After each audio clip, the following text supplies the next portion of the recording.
Let's see what I'm asking in question 3 or question 10, homework 3.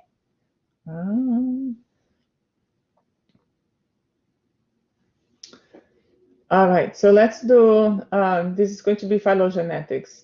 You're going to get some population data and compare their ADH gene sequences.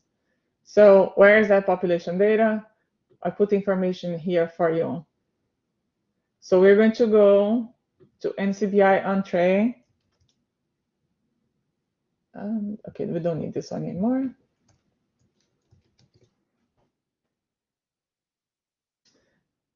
And we're going to click Entree. I'm already there, right? No, so here.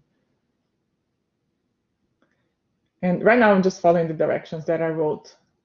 And find the population data. So we're going to click population set.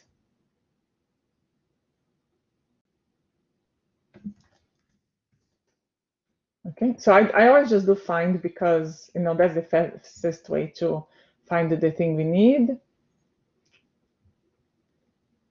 And we are going to look for Drosophila and that guy and the name of the gene. So the author and the gene. Thank goodness for find, copy, and paste. Okay, so there's a bunch of data in here.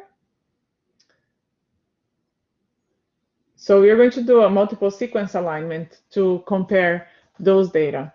And I told you, let's use muscle to align them. And then we're going to look at the phylogenetic tree. So let's see what we're going to do. Okay, and we're going to get all the data that is in here on the FASTA here.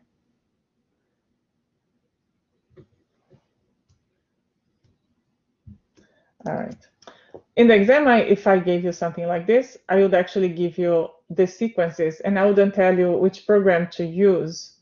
But my goal with this exercise is to show to you that people deposit information on Entree and that you can get population sets of data. And I'm trying to hope to make you explore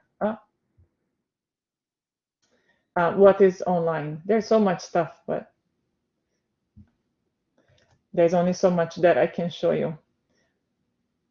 All right, then we're going to see, okay, then submit. So it's going to run, and this is pretty fast.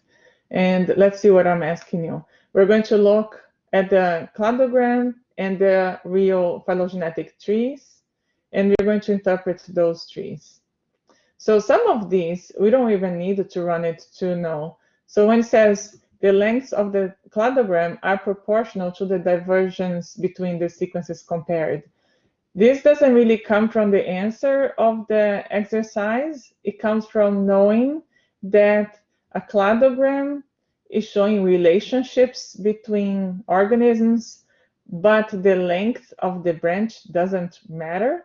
So you would be able to know that this is already not true, but I wanted you to do that running the program so that you see, okay, what is the difference between our cladogram and that what they call the real tree, to understand that is the additive tree. Okay, so we're going to click here, phylogenetic tree. And there you go. So a cladogram, it has these branches, and you're like, oh, it looks, you know, they don't all have the same length. So it looks like this length reflects how close the relationships are between the organisms, but it doesn't.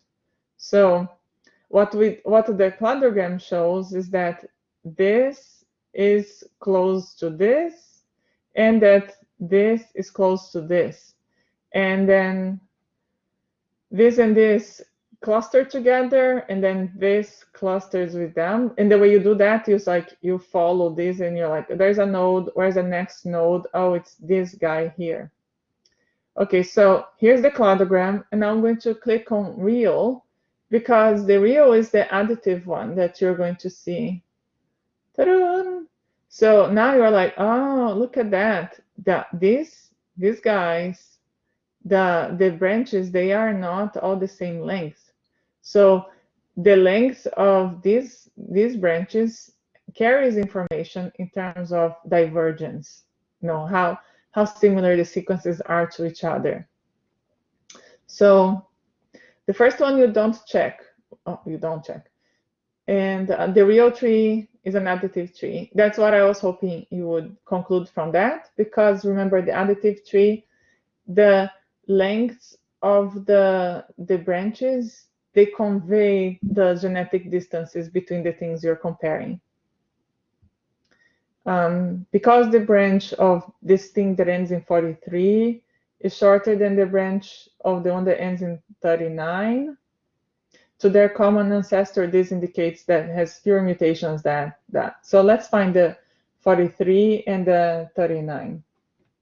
So let's see if I can do this. Oh, good. 43 is this guy here, and the 39 is this guy here. So, and then I'm going to make it bigger because I'm old and I cannot see. So what I was hoping you'd see is that this branch here is a little shorter than that. So that number is a little smaller than that. So that branch is a little shorter than that. So what this is saying is that this guy here that ends in 43 is closer to the ancestor. So here, the node here is the ancestor of the 43 and the 39. So since this is shorter than that, then this is closer to the ancestor than that is closer to the ancestor. Yeah, got it? So the length here carries information, and we could say that this is more similar to the ancestor than this. So this one is more different to their ancestor. Let's see the way I phrased this. This indicates that the 43 has fewer mutations than the 39. So yeah, that's what that means, because it's more similar to that than this guy is to that. So that one will be true. And let's see, 43 and 39 are equally distant to the 442. So let's see. And where is the 42? This guy here. So that one is a tricky one, but because these lengths are different, then you would say that their distances to this guy are different too, because you would add, or this length would also count on how far they are to this guy. All right, so let's see what's the next question. Or maybe my pause.